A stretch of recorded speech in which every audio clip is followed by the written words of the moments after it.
आज अर्धा किलो मैद्याची शंकरपाळी बनवते आणि वाटीचं प्रमाणात तुम्हाला ते सांगणार आहे. वजनी प्रमाण डिस्क्रिप्शन बॉक्समध्ये देते. मैत्रिणींनो, शंकरपाळीला बघा भरपूर असे पदर सुटलेले आहेत आणि भरपूर लेअर सुटलेली ही शंकरपाळी तितकीच खुसखुशीत आहे आणि महत्त्वाचं म्हणजे कमी तेलकट आहे. आता सुरुवातीला आपल्याला मैदा लागणार आहे. तर अर्धा किलो मैदा जो आहे, या पॅकेटमध्ये अर्धा किलो मैदा आहे. 1 किलोच्या बनवायच्या होत्या, परंतु आज थोडीशी गडबड होती. म्हटलं चला आज अर्धा किलोच्याच बनवूया आणि हा मैदा आपल्याला एक वेळा चाळून घ्यायचा आहे. ही शंकरपाळी बनवत असताना तुम्ही वाटीच्या प्रमाणात किंवा वजनी प्रमाणात बनवू शकता. आता अर्धा किलो मैद्यामध्ये मी ज्या वाट्या घेणार आहे त्या 4 वाट्या त्यामध्ये भरतात. तुम्हाला त्या मी भरून पण दाखवते आणि साधारणतः एकाच वाटीच्या मापाने सर्व साहित्य मोजून घ्यायचं आहे. म्हणजे साखर, तूप आहे, दूध आहे, हे वाटीच्या प्रमाणात घ्यायचं. मग भांडं कोणतंही घ्या, मी ते वाट्या घेतलेले आहेत बघा. समप्रमाणात आपल्याला हे सर्व साहित्य घ्यायचं आहे आणि त्यामध्ये बसेल इतका मैदा ॲड करायचा असतो. वजनी प्रमाण जर म्हटलं तुम्हाला डिस्क्रिप्शन बॉक्समध्ये दिलेलं आहे, ते नक्की चेक करा. आता हा अर्धा किलो मैदा वाट्याने मोजून घेते. तर 4 वाट्या मैदा इथे भरलेला आहे बघा. घरात असणारी कोणतीही वाटी घ्या आणि 1 किलो मैद्याच्या जर बनवायच्या असतील तर आपला जो पाणी प्यायचा जो ग्लास असतो ना, त्या ग्लासने मोजून घातलं तर त्यामध्ये 1 किलो मैदा बसतो.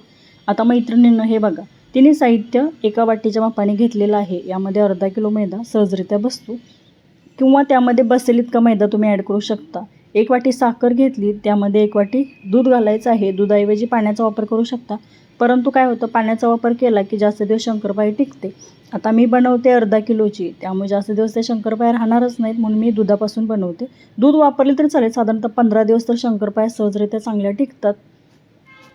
आणि दोन्हीतला फरक सांगू का, पाण्याऐवजी दुधाचा वापर केला ना तर थोड्या हलक्या आणि खुसखुशीत होतात. तूप घरचं होतं, त्यामध्ये वेलची घातलेली होती, ती साईडला काढली कारण तुपामध्ये खमंग असा वास यावा. तुपामध्ये ना वेलचीचा छान असा फ्लेवर छान उतरतो, म्हणून मी वेलची घालत असते. आणि ती वेलची होती ती साईडला काढली आणि दूध, तूप आणि साखर एकत्रित केलं. यात आपल्याला गॅसवरती साखर विरघळेपर्यंत गरम करायचं आहे. आणि मैत्रिणींनो, तूप घेत असताना रूम टेम्परेचरला जे आहे ना ते तूप घ्यायचं, म्हणजे प्रमाण जे आहे ते चुकत नाही. आणि तिन्ही साहित्य एका वाटीच्या मापाने घेतलं की तुम्ही बनवलेली शंकरपाळी भरपूर लेअर्स असलेली पडते. बऱ्याच वेळा काय होतं, बऱ्याच जणी सांगतात मैत्रिणी की भरपूर लेअर्ससाठी खूप वेगवेगळ्या टिप्स सांगितल्या जातात. मैत्रिणींनो, घड्या वगैरे घालायची काही गरज नाही. लाटताना अशी लाटा, तशी लाटा, तशी काहीही लाटायची गरज नाही. मी तुम्हाला लाटून पण दाखवणार आहे आणि त्या एक ट्रिक आहे, ती ट्रिक फॉलो केली की तुम्ही कशीही लाटली तरी त्या शंकरपाळीला ना छान अशा लेअर्स पडतात बघा. हे सर्व एकत्रित साखर विरघळेपर्यंत गरम केलं, नंतर थोडंसं थंड केलेलं आहे आणि यामध्ये मैदा ॲड करते. मैत्रिणींनो, बसेल इतकाच मैदा तुम्ही घाला, परंतु आता मला अंदाज अचूक होता म्हणून मी यामध्ये अर्धा किलो सगळा मैदा घातलेला आहे. गरज वाटली तर आणखी मैदा त्यामध्ये ॲड करू शकता. आता आपण हे एकत्र छान असं मिक्स करून घेऊया. किंचितसं त्यामध्ये मीठ घातलं आणि या मिश्रणामध्ये मैदा मिक्स करून घ्यायचा. छान असा एकजीव करायचा, जास्त मळायचं नाही, थोडासा एकजीव करून घ्यायचा बघा. आणि आता मी थोडंसं या परातीमध्ये काढून घेते. मिश्रण तुम्हाला सैलसर वाटत असेल, परंतु हे नंतर थोडंसं तुम्हाला ज्यावेळी भिजतं हे पीठ त्यावेळी थोडंसं घट्टसर होईल. हे बघा, अजून हे थोडंसं आत्ताच मिक्स केलेलं आहे, नंतर तुपामुळं काय होतं ते घट्टसर होतं बघा. अशी त्याची आपल्याला एवढं सैलसर हवं आहे बघा. जास्त मैदा घातला तर कशा खुसखुशीत होत नाही, त्यामुळे बसेल इतका मैदा घातला. एक 15-20 मिनटासाठी हे झाकून ठेवलं. लगेच बनवायला घेतल्या तरी चालेल, परंतु 15-20 मिनटं हे मी साईडला ठेवलं आणि अशा पद्धतीने बघा 2 चपात्या होतील एवढा गोळा घ्यायचा आणि छान असं लाटून घ्यायचं. भाकरीपेक्षा थोडंसं जाड लाटायचं, जास्त जाडही ठेवायचं नाही, कारण शंकरपाळी तेलामध्ये छान अशी फुगते आणि त्यामुळे जास्त जाड नाही आणि जास्त पातळही लाटायचं नाही. भाकरीपेक्षा थोडं जाडसर असं लाटून घ्यायचं. तूप लावल्यामुळे कसं त्यामध्ये तूप असतं ना, त्यामुळे पीठ वरून लावायची गरज नाही आणि ते कसं पोळपाटाला चिटकत नाही. अशा पद्धतीने सर्व बाजूने एकसारखं छान असं गोलाकार लाटून घ्या.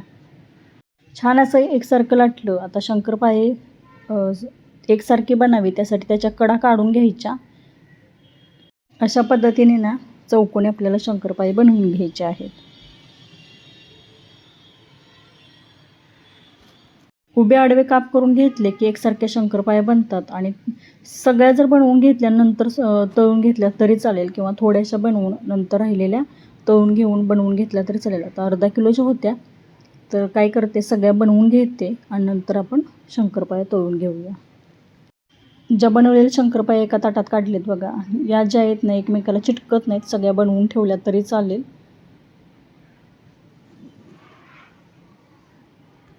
अगदी 5 मिनटामध्ये बघा या अर्धा किलो मैद्याच्या सगळ्या शंकरपाळ्या लाटून झालेल्या आहेत, कट करून झालेल्या आहेत. आता आपल्याला तेलामध्ये तळायच्या आहेत. आता खूप महत्त्वाच्या अशा टिप्स बघा, शंकरपाळी तेलामध्ये विरघळते तर कधी विरघळते, तेल जर थंड असेल तरी शंकरपाळी तेलामध्ये विरघळते. आणि शंकरपाळी खुसखुशी होण्यासाठी लो फ्लेमवरती शंकरपाळी आपल्याला तळून घ्यायची आहे. सुरुवातीला तेलाचं टेम्परेचर थोड्या शंकरपाळ्या टाकून 1-2 शंकरपाळी टाकून चेक करायचं. आणि हे बघा, तेल जास्त गरम नाही, जास्त थंड नाही, अशा वेळेला आपल्याला त्या शंकरपाळ्या तळायच्या आहेत. आणि शंकरपाळी सेट होईपर्यंत मिडियम फ्लेम ठेवायचा आणि नंतर लो फ्लेमवरती तळून घ्यायच्या. शंकरपाळी तळत असताना एकाच वेळेला जास्त शंकरपाळ्या टाकल्या तर तेल थंड होतं आणि शंकरपाळी तेलामध्ये विरघळते. हाय फ्लेमवरती शंकरपाळी तळली तरी मध्यभागी थोडीशी कच्ची राहते आणि बाहेरून त्याचा कलर चेंज होतो आणि शंकरपाळ्या या खुसखुशीत होत नाहीत. आता भरपूर लेयर्स पडण्यासाठी काय करायचं आहे, शंकरपाळ्या तेलामध्ये टाकल्यानंतर लो फ्लेम करायची आणि सुरुवातीपासून शेवटपर्यंत लो फ्लेमवरती शंकरपाळी जर तळून घेतली तर शंकरपाळी लाटत असताना घड्या घालायची गरज नाही. शंकरपाळीला छान असे पदर सुटतात. मैत्रिणींनो, ही खूप महत्त्वाची अशी ट्रिक आहे, तुम्ही नक्की फॉलो करा.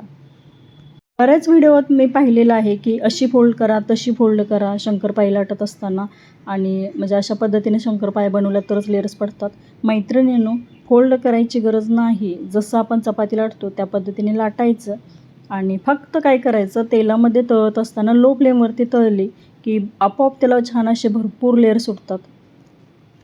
आणि शंकरपाळी थोडीशी सेट झाल्यानंतर मगच आपल्याला झाऱ्याने शंकरपाळी आपल्याला हलवायच्या आहेत. काय करायचं, एखादा फोर्क घ्यायचा किंवा एखादा स्पून घ्यायचा आणि त्यानं शंकरपाळ्या एकसारख्या छान अशा तेलामध्ये पसरून घ्यायच्या. आता कशा एकसारख्या गोलाकार फिरवून ना, म्हणजे सर्व बाजूने एकसारख्या छान अशा भाजल्या जातात. अशा पद्धतीने एखादा चमचा घेतला तरी चालेल आणि अशा पद्धतीने झारा वापरला की काय होतं, शंकरपाळ्या तेलामध्ये विरघळतात. एकसारख्या हलवता येत नाहीत आणि सर्व बाजूने एकसारख्या तळल्या जाव्यात म्हणून झाऱ्याऐवजी चमच्याचा वापर करा. आणि अशा पद्धतीने एकसारख्या बघा अधूनमधून हलवायचं. शंकरपाळी छान अशी सेट झाली की सर्व बाजूने एकसारखी भाजते, म्हणजे तेलामध्ये छान अशी सुरेख रंगापर्यंत आपल्याला ही तळून घ्यायची आहे बघा. थोडा वेळ लागतो तळण्यासाठी, परंतु या शंकरपाळ्या संपेपर्यंत खुसखुशीत राहतात, कमी तेलकट होतात आणि खरं सांगायचं म्हणजे तेलामध्ये त्याचा गाळही साचत नाही. बघा, भरपूर असे लेयर सुटलेले आहे शंकरपाळीला.